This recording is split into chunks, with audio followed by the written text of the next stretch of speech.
We're here in Austin, Texas. Very, as we were saying, very, very fertile ground, as Gurudev would say. There's a lot of openness and eagerness, enthusiasm for kirtan and Krishna consciousness. So it's very exciting to be here. And I'm happy that by the grace of the internet, I'm able to connect with all of yourselves all across the world. And so today is a very special day. Today is Krishna's divine appearance day, Janmashtami. And I'm very happy today we're going to have because often when I'm traveling, I'm in a temple, like in London, for example, the temple, it's in like a residential area. So the neighbors don't appreciate when you have a midnight kirtan. So often we do it according to India time. So it's actually been a while since I've participated in an actual midnight Janmashtami festival. So yeah, I'm excited about that.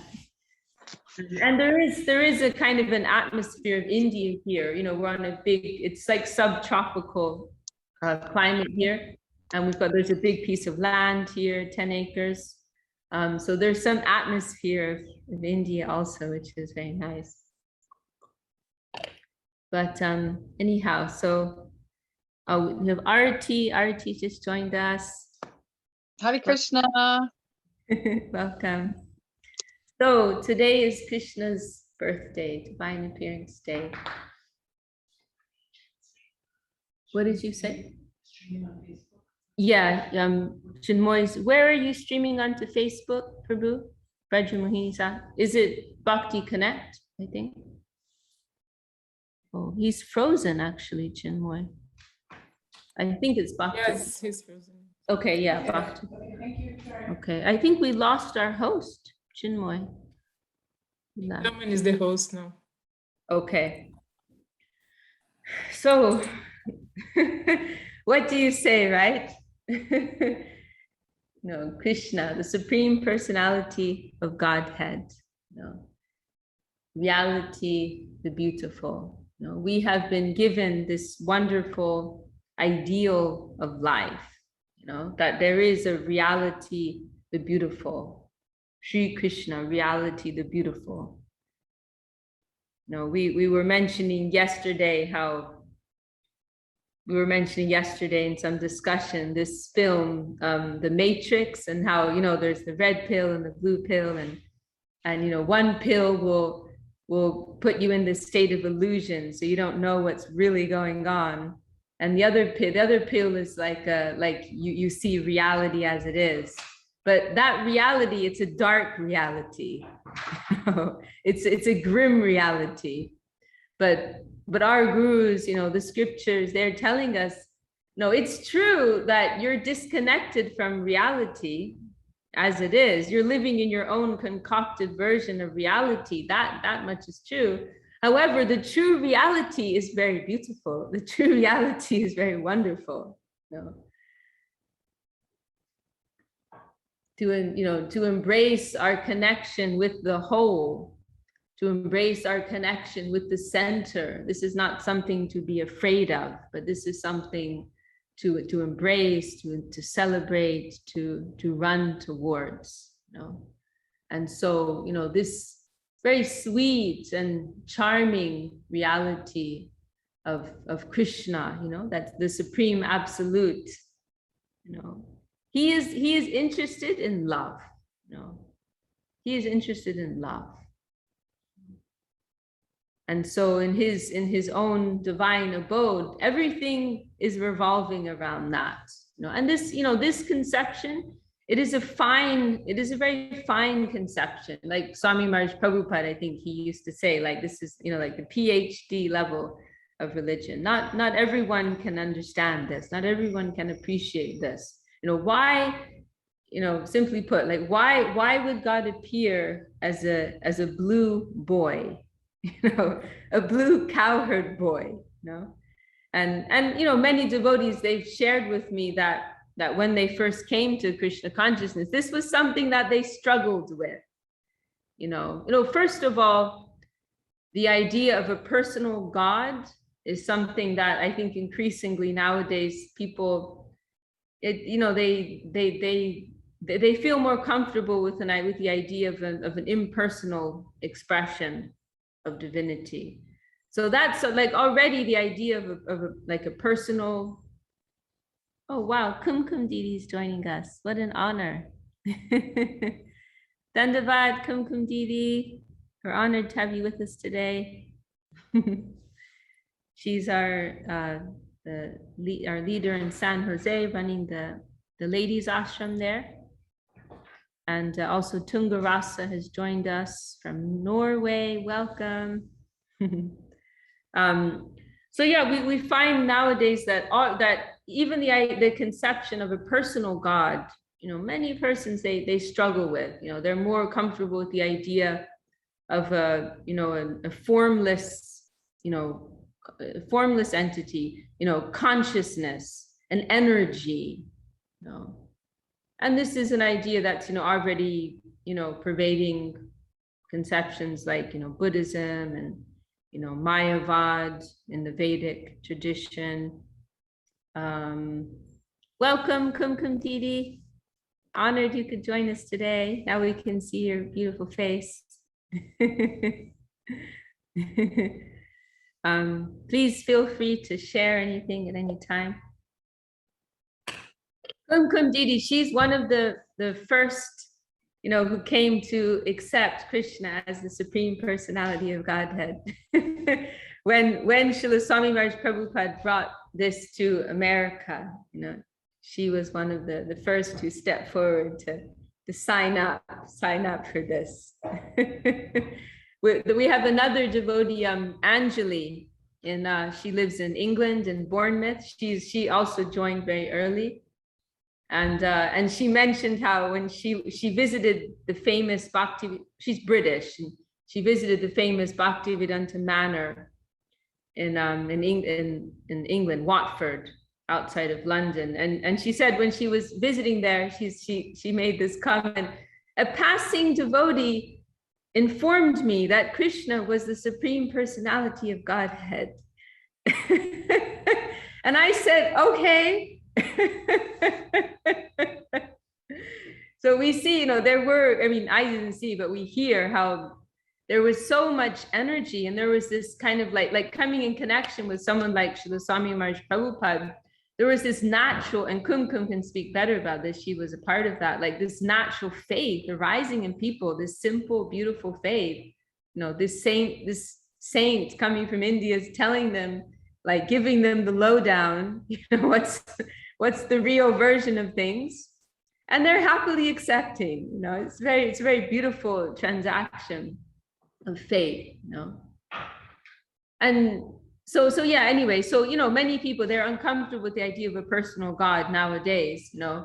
So then, if they are able to accept, okay, maybe God does have a form, maybe God does have a personality. Then to hear that he appears as a teenage boy. he's a blue teenage boy who appears, in a lower caste of society. That's another interesting point here. He appears in what's called the Vaishya caste within India as a cowherd boy. He has, and then not only that, but he's got many girlfriends. Not one or even two, but he's got millions of girlfriends. You hear all of these things and your head starts to spin. If you're approaching this with with your stereotypes of who God is and what religion is, then it's difficult to grasp these things. There was a young lady who came here the other day, and she was, many people, they just want things to be simple. They want things to be in such a way that they can fit it into their brain cells. They're not able to consider, well, let me appreciate reality as it is, not not, can you give me a version of reality that's easy for me to understand? So this young woman the other day, she was really struggling. She was struggling just with, like, why are there so many religions in the world? Why are there so many missions within your religion? Even this was difficult. She wanted something simple. So, here, and this is one of the important points to consider when we're approaching Krishna consciousness, and especially if we're looking at this within the context of the Vedas and what's been presented in the Vedas. Krishna consciousness, Bhagavat Dharma, God's own version of what religion is, not your version, not my version, not so-and-so's version, but God's own version. This is Bhagavat Dharma. This is what is presented in Srimad Bhagavatam. And how does Vedavyas preface this presentation? Dharma projita kaitavocha paramo nirmat saranam satam. He gives two criteria, 2 points here, 2 criterion here. Who will be able to appreciate this Bhagavat Dharma? Number one, they have to be free from any desire for selfish interest. So he says, this kaitava dharma, any cheating kind of religion, means religion that is mixed with your own worldly desires, motivated, religion that's motivated by your individual material desires. That's all being rejected from this book. This is the second verse. So like from the very beginning, Vedavyas is announcing his intentions. Dharma projita kaitavo. This kaitava, this cheating religion, you won't find it here. It's not here. I'm giving you the straight dose. I'm giving you the straight dose here in this Srimad Bhagavatam. So like this is for persons who are ready to hear things as they really are, not as we want them to be, not as we are comfortable, not how they suit us, not how we speculate them to be, but how they actually are. So this book is rejecting any type of kaitava dharma, cheating religion, and who will be able to appreciate nirmatsaranam satam. They must be free from envy. They must be free from envy, because envy is like this big chip that we all have on our shoulders in this world. We have this need, to be in the center. Whether it's something that whether it's something in us that's more subtle or more gross, whether we're conscious of it or not, it's there to some degree or another. We cannot tolerate that others are within the center. So we can't put Krishna in the center. We can't put God in the center, and we can't put others in the center. We have to put ourselves in the center. So like if we look at like the average, frame in which religion operates in the world, including within the general Vedic religion, we're the ones in the center. We are in the center, and God's on the circumference. God's on the circumference. It's like, God, give us our daily bread, right? The word, the word Lord in English, it's derived from an older word, which is loaf. It's derived from loaf, like loaf of bread. So like the very idea of God, it's tied up with this conception of someone who supplies us with food. So we are in the center, God's on the circumference, and he is supplying to us what we need.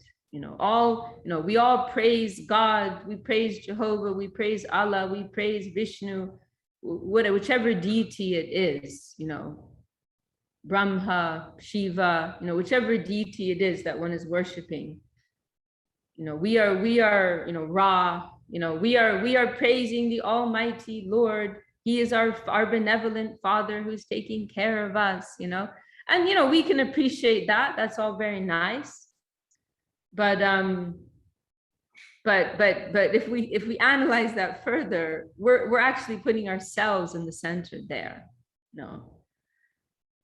So Srila Sridhar Maharaj, he appreciated this expression of Hegel, that the supreme entity, if a supreme entity exists, he must possess these two characteristics: by himself and for himself. By himself means he is in his own class. Nobody's equal to him. Nobody's superior to him. He is his own origin, Anadir, Adir, Govinda. And secondly, he exists to satisfy his own self. So that means he created everything for what purpose? For his own play, for his own pleasure. So we are also included within that. We exist for his pleasure, to satisfy his pleasure, his divine will. So, a lot of what Krishna consciousness is, it's like that, is it the red pill in the Matrix that tells you that? Anyway, it's like you're taking, it's honesty. That's what I want to say, It's about honesty, accepting what is our real position. This is called Sambandha Gyan, right? Accepting what is our real position within the whole, because normally, we're not ready to accept our small position, We need to be within the center of everything. Everything needs to revolve around us. But Krishna consciousness means, honestly accepting and acknowledging what our position is and how we fit in. There's a natural, one way Srila Sridhar Maharaj has discussed this. He said, why do we want to invent anything new? We don't need to invent. Let's not go to invent anything. Let us try to understand the way things are, the real nature of existence, and how we fit in with that. Just like when you look we see, especially nowadays in the world we're living in today, all the chaos, the destruction, the disturbance in the environment, the real cause of that is interfering with the natural order of things. When we look at the way that nature is operating, this is what we can come to understand. I'm going to move here, the light is flickering. This is one of the points that we can understand, when we look at how nature is operating. Like there's a system, every entity within all the different elements of nature, ecosystems, like they all have their particular place. The animals, the plants, the trees, the different elements, the rain, the wind, the sun. There are all these natural cycles. And every entity within these systems, they have their particular function. They have their particular place. If we look at how our bodies work, there's a particular system by which everything is running. And when that is honored, then there's harmony. Everything is beautiful. All the cells, the organs, all the different functions, they all have their particular place, duty. And as long as that is not interfered with, then there's harmony, there's health, there's vitality within the body. But if that is interrupted, if that is disturbed, then disease comes as a result. Or within the environment, we have all these environmental, issues that are being dealt with today, where we're destroying our planet, right? So in the same way, as individuals, in a higher sense, in a higher context, we have to understand that we have a natural place. There is a natural order to the environment. And so the first question of any sincere person in this world should be, oh, who am I actually? You know, what is my real identity? What is my real need? What is my real place within reality? What is my real goal? These are the things that we should be. Self-determination, you know, understanding our true nature, our true place, our true function, you know, these things. It is really a matter of common sense. It is a matter of common sense. And so, you know, we find that the Vedic version gives us the most detailed, the most comprehensive presentation. And naturally, we hear with faith, you know, oh, here, there's so much information, there's so much detail. I find there's some logic here. You know, I understand that, you know, there's a nice point we came across recently in an article of Srila Maharaj, or maybe it was in one of the books, I don't remember, but he was describing how when he first came to the Gaudiya Math, you know, what he said was, I applied my reason and logic as much as possible, but at the same time with the understanding that I was approaching something that was ultimately going to be beyond my intellect, you know, like understanding there's a certain point I'm going to have to throw that away. But in coming to that point, I will apply my reason as much as I will see, you know, we want to develop not blind faith, but seeing faith, you know.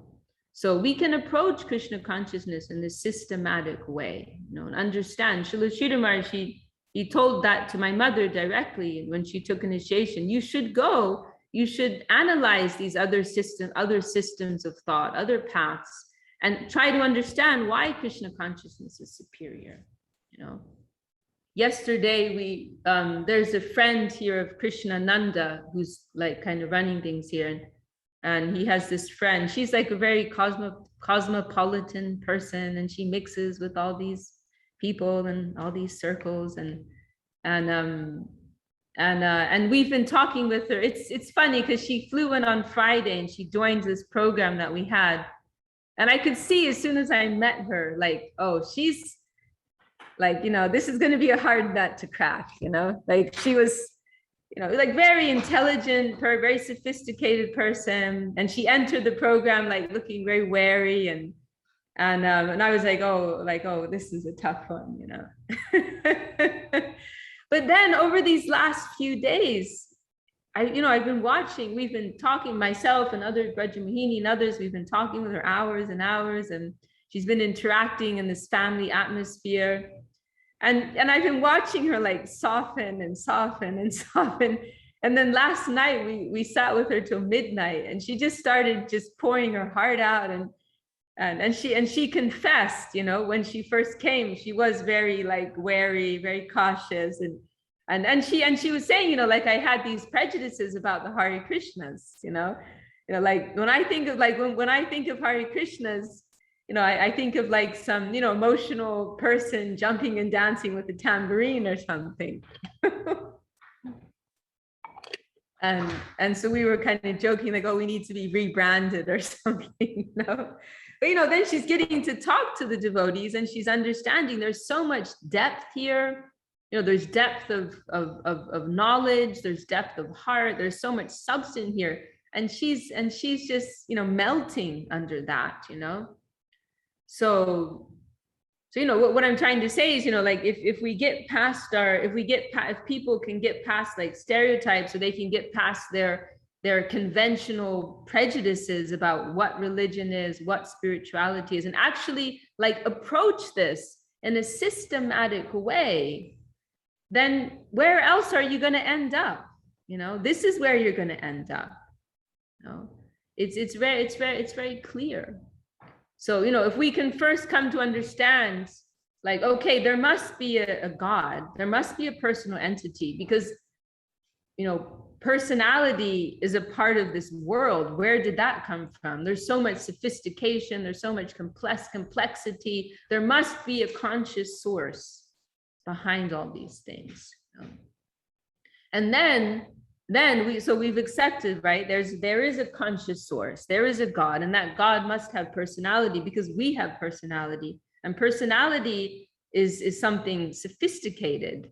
So something sophisticated cannot come from something less sophisticated. What I mean to say is it's not that there's just this like massive glob of non-differentiated consciousness that, you know, these sophisticated complex beings, you know, with all of our fine feelings and tastes and, you know, dynamic movement, you know, we didn't just fall out of this glob of non-differentiated consciousness. You know, we must have come from someone who's of our nature, but more in more of a sophisticated way, more of a complex way. So a source, there must be a conscious source. That source must have personality. And then amongst what we hear about, you know, the personalities of God through different paths, you know, first of all, what we find in the Vedas is the most detailed, you know, it is the most detailed, most systematic presentation of the nature of reality, both materially and spiritually. You know, nothing can compare to what is presented in the Vedas. You know, the German, yeah, I mean, actually, I'm not sure why I'm giving like an introductory talk because you're all devotees. I don't know. I'm just like, this is just what I'm thinking about, I guess. But it's nice, you know, to review these things. But, you know, the German philosopher Max Muller, he made that comment. One drop of the Upanishads can feed the whole world, you know. You know, persons of all religious inclination. Here we have Ash. She's come in from Oregon. This is Sita's child. Okay, cool. She's helping. Everyone's getting ready. There's cooking and garlands and decorating going on. So yeah, Max Muller, he made that comment. One drop of the Upanishads can feed the whole world. Persons of all religious inclination, they will find some food, you know, some sustenance there. And that's just in the Upanishads, like one tiny part, you know. And then with, you know, amongst what is presented, amongst the different conceptions of God, of divinity, of the absolute that are presented within the Vedas, you know, first of all, the Krishna conception of divinity, it is presented as the conclusion. You know, this is what Veda Vyasa is presenting at the conclusion of the Vedic literature in Srimad Bhagavatam. You know. And we find that Krishna, he is exploring a world of love and play. And that tells you something. That's very significant. Because persons who are, you know, living on a higher plane of life, they are beyond the plane of utility. You know, they're not dealing with like base material needs, you know, like, you know, food and shelter, you know, or just anything that needs to be done, you know, like there was, but, you know, they're exploring, you know, in this world, like very wealthy people who have everything, they are exploring, you know, the finer things in life, art, music, poetry, all of these things, you know, feeling, sentiment, you know. There was this, one of these Muslim rulers, I think it was Akbar in India. We hear how he visited like some type of exhibition, you know, that was held in India in one place. And they were presenting like different deities, you know, who are worshipped in the Vedic culture. And so this King Akbar, he went through this exhibition, he saw all of these deities, and they'll have their particular posture, you know, they're carrying particular instruments. And then at the end, somebody asked him, well, who was your favorite? Who did you think was the best? And he said, oh, I think Krishna was the best. And he said, because Krishna, he just had a flute. So he must be in a higher position.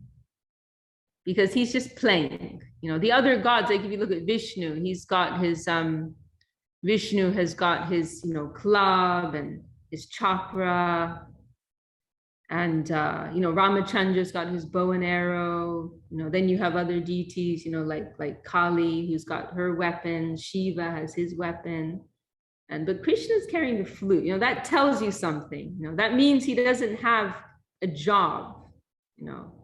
That means he's beyond having a job. That means he's delegated all the jobs to other people, and he's having fun. And then, okay, then let's look at this whole thing. Krishna, he's a teenage boy and he has parents. How does that work? How does that make sense? Like, isn't God meant to be like this almighty father who's in charge of everything? Well, let's look at that model more closely. Let's look at a family dynamic. Let's look at the dynamics of your average family. Okay, the parents, ostensibly the parents are the ones in charge.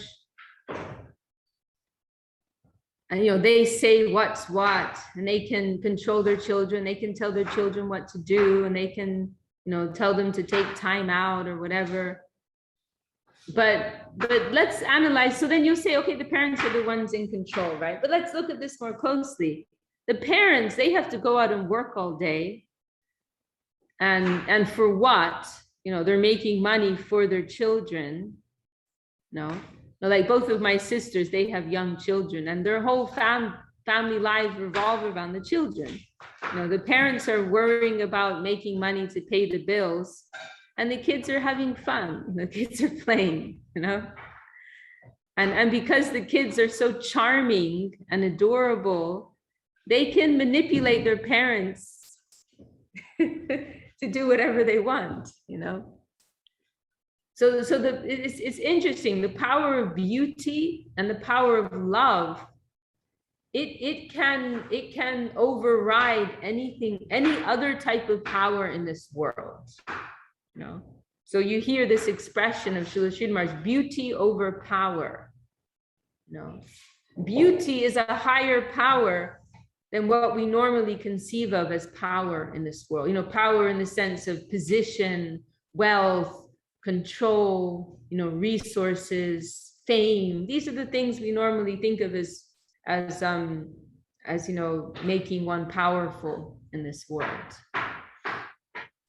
But love, beauty, these are things that can come and undermine all of that. There are so many stories, of a great powerful king, falls in love with the Cinderella story, right?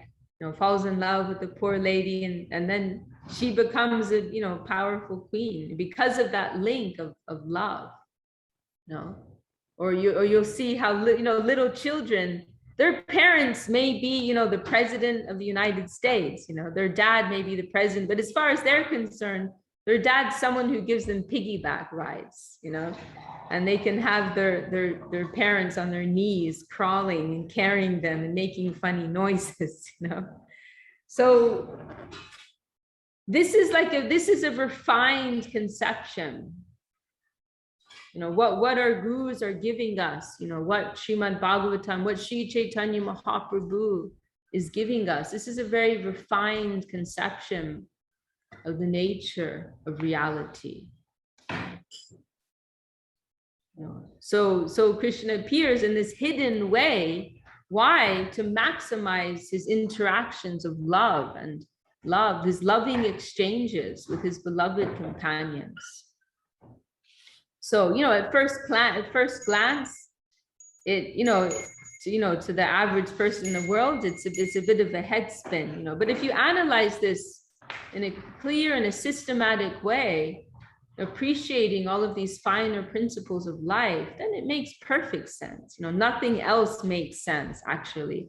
Chinmoy Prabhu, you're raising your hand. Yes, just because what you're talking about is reminds me so much of this comment we just got on YouTube.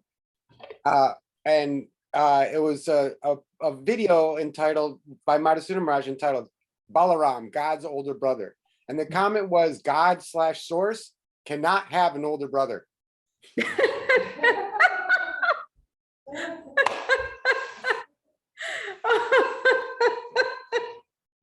Oh, that's really funny. I'm going to remember that.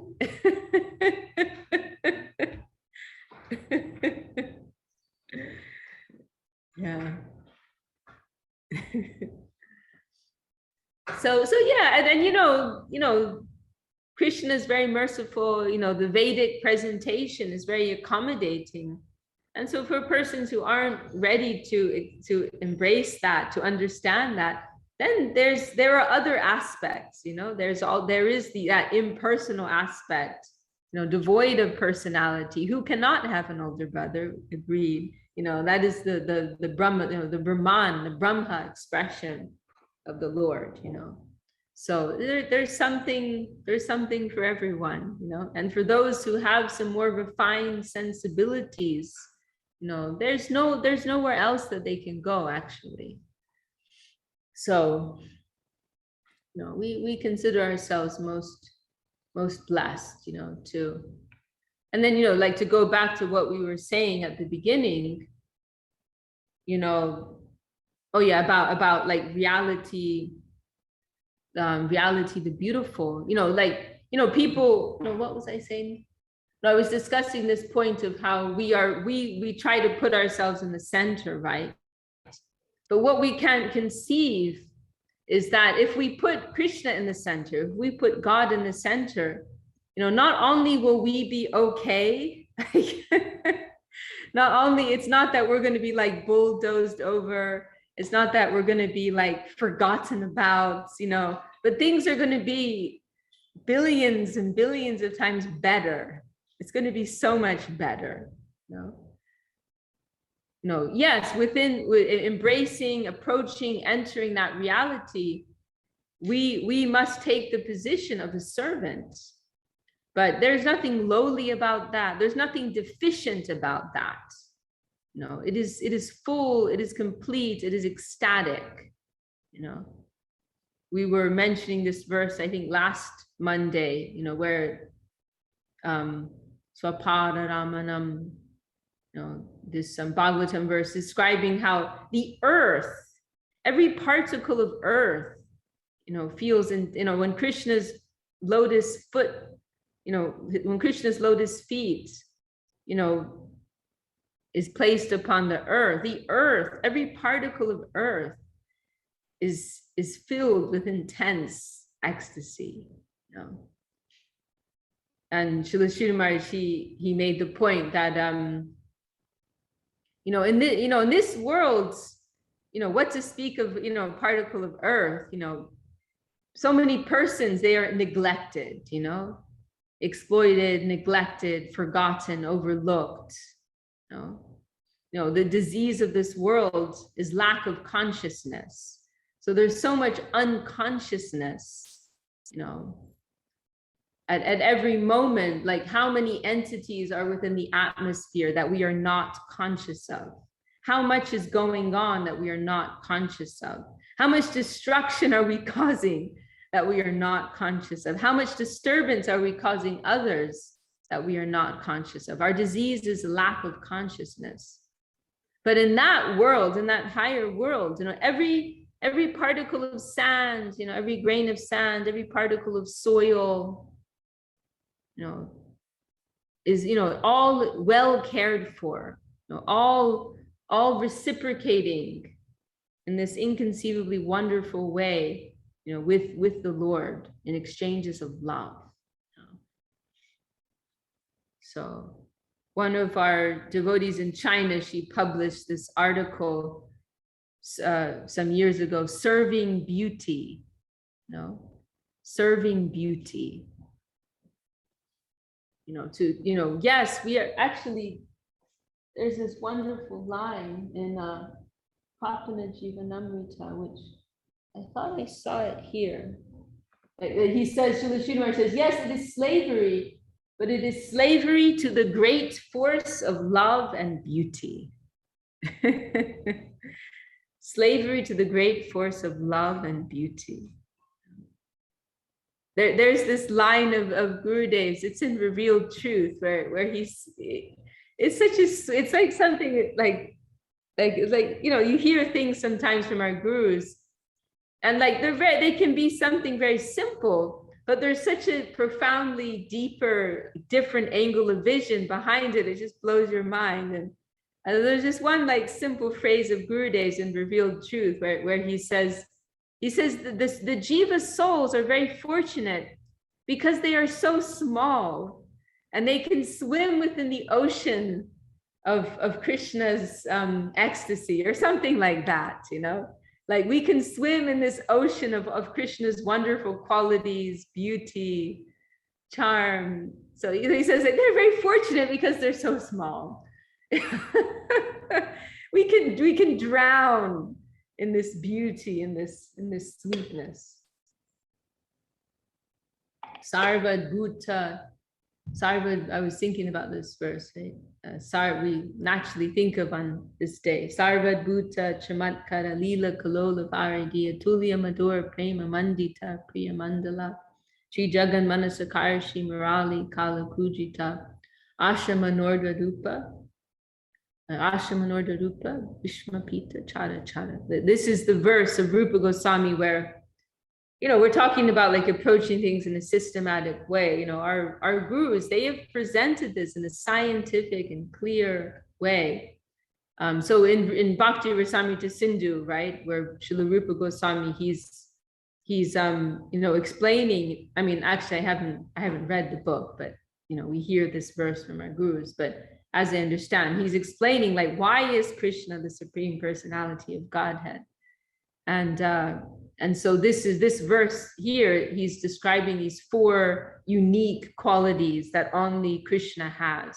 Krishna of Vrindavan, we can also add, because that's another point to remember today, you know, that we are specifically worshiping Mahaprabhu, specifically located Rajendra Nandan Krishna, you know, Krishna, the son of Nanda Maharaj, Jashoda Nandan, the son of Jashomati, Jashoda, as the supreme absolute.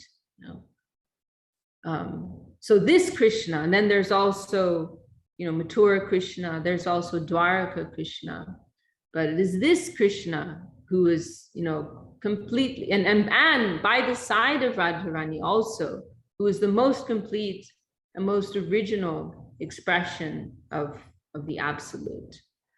And so then in this verse, Rupa Goswami is describing these 4 special qualities of Krishna.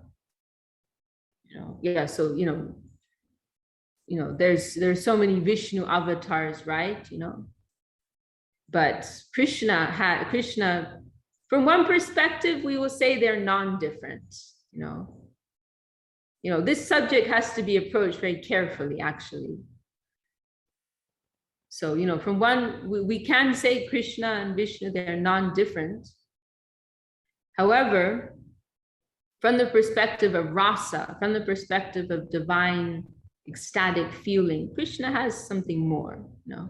And there are also these 4 qualities described that Krishna has that no one else has. Vishnu doesn't have, other avatars do not have. And so his Sarvabhuta Chamatkar means like his wonderful pastimes, his astonishingly wonderful pastimes, you know, his charming and wonderful pastimes with the residents of Vrindavan. This is one of his, you know, one of his unique characteristics. And Atulya Madhur, and then he's always surrounded by these, you know, loving companions. The kinds of exchanges that Krishna has, you know, they are incomparable. You know, his, you know, Vrindavan is pervaded by you know, relationships that are not available with other, you know, other expressions, other avatars. You know, he has parents. You know, so Rupa Goswami also discusses this in Upadeshamrita, the nectar of instruction, Vaikunta Janito Varamadupuri, you know, where he's saying that, you know, Higher than Vaikuntha is Mathura. Why? Because in Mathura, this is from the perspective of the science of rasa. Because in Mathura, Krishna's Janma Leela takes place.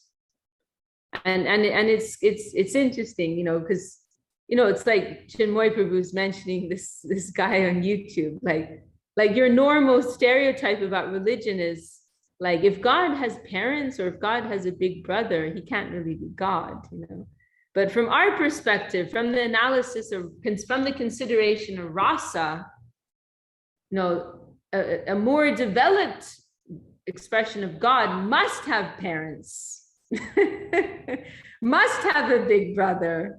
And why? Because there's more rasa there. There's more feeling. There's more ecstasy there.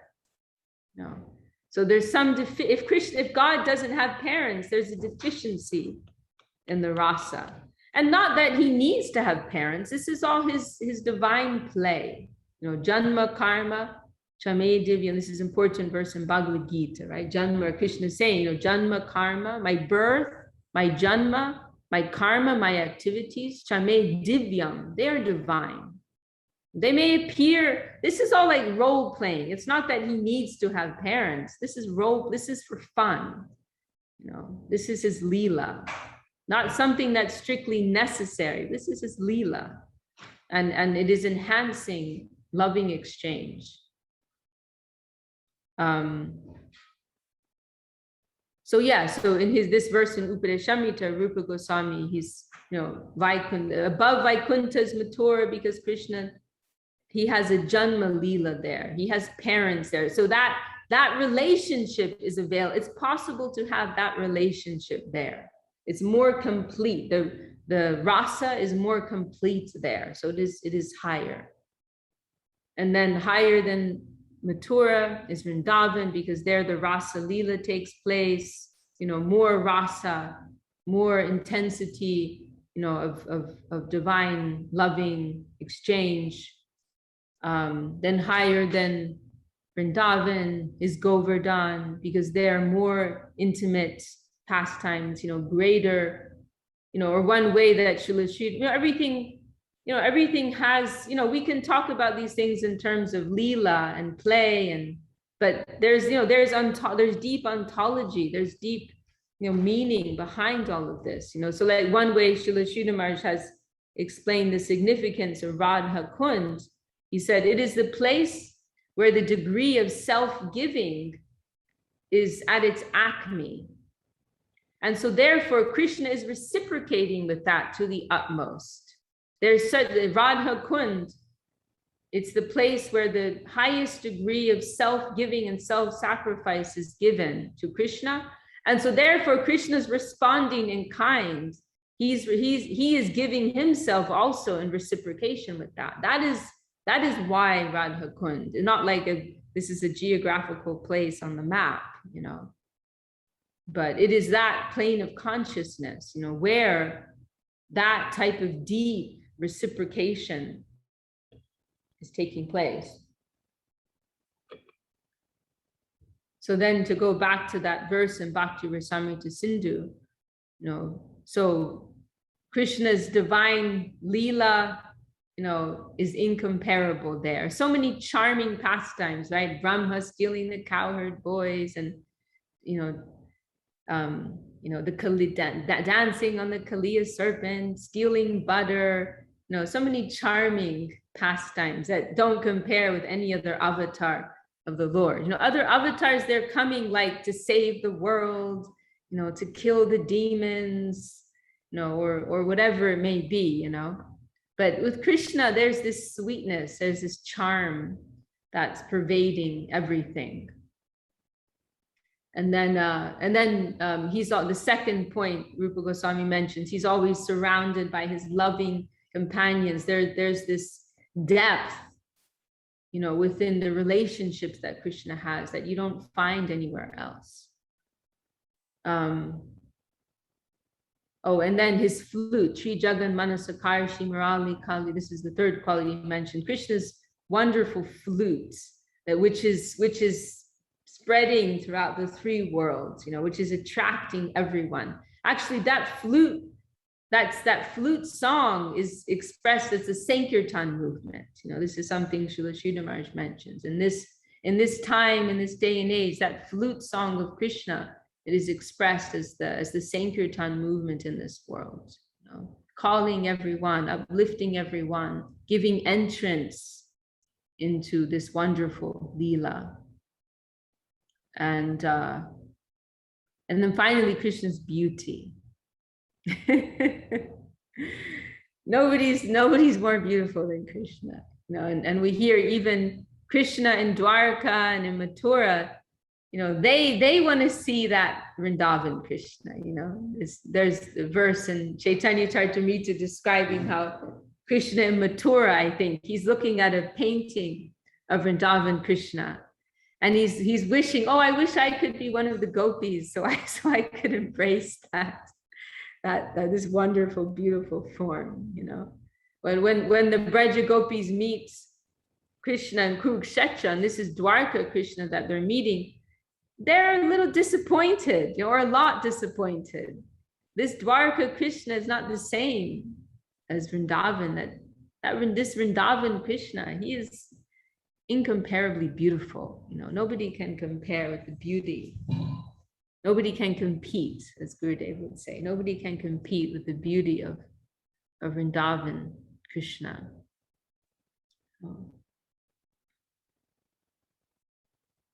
So, yeah, what can I say? Our gurus, they've given us this wonderful ideal, this wonderful reality, and they've shared that with us. They've extended that to us, and they have also shown us the proper path. They've shown us the proper path, which, in a nutshell, is Sharanagati, right? The process, the path of surrender. They've shown us this, wonderful prospect, that is available for us, for every single one of us. This is not something reserved for a select few. This is open for everyone, even as Srila Sridhar Maharaj said, beyond the human species of life, plant life, animal life, this is for everyone. So they've so generously shared this vision with us, this ideal, this reality. And they've also given us the path by which we can approach in a real way, in a substantial, not in an imaginary or mental way, but in a real and substantial way. They have shown us that very clearly. They've shown us, and they have demonstrated by their own life, their own behavior. Gurudev, Kumkum. Kumkum Didi, thanks for joining us. She's saying she has to go, left a message here. Thanks for joining us, Kumkum Didi. Sorry we couldn't hear anything from you. Maybe next time. What was I saying? But yeah, they've shown us the real path by which all of these wonderful things can be attained. Oh yeah, that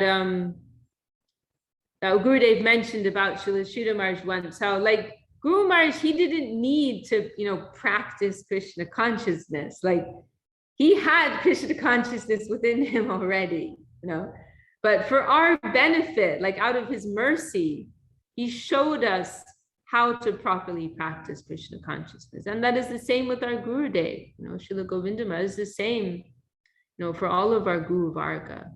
For Mahaprabhu, Sri Chaitanya Mahaprabhu, the Lord himself, they're showing us by their words, by their activities, how to practice properly. So we, as Gurudev expressed in his last days with us, everything has been said already. Now is the time to do. So everything's been given to us on a golden plate. We only have to apply that, to practice that, to put that into action, and we will feel the result. We will feel the result of that. Yeah. Okay. Well, I think I'll stop there for now. Anyone else want to add anything to that? Chinmoy Prabhu? Because I just heard something recently from Gurudev mentioning the peculiar quality of Krishna. And he was saying that all of their gods, all of their demigods, avatars, any religion, they're all saying follow religion. And Krishna is saying, don't follow religion. He's the only one saying that.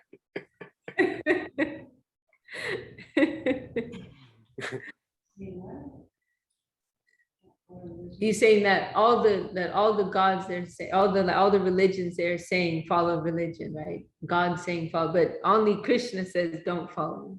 I'm here. Narayani is here. She's joined us.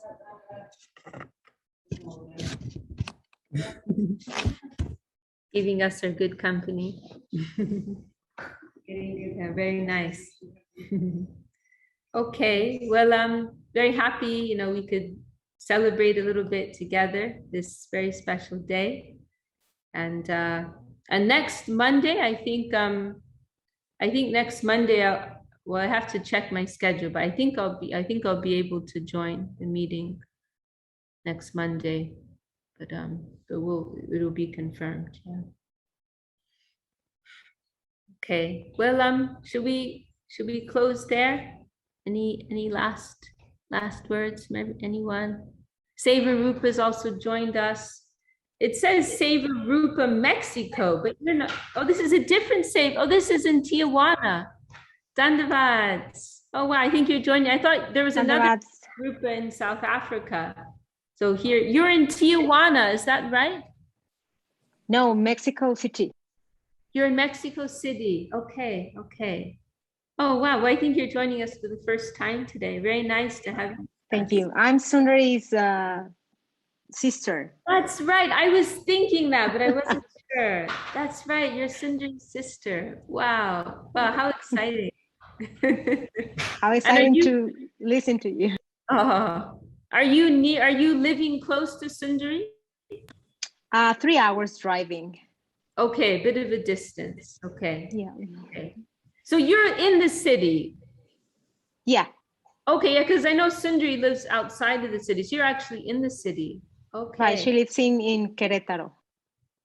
Okay, I see. And will you be able to meet with any of the devotees today in Mexico City? No, by now.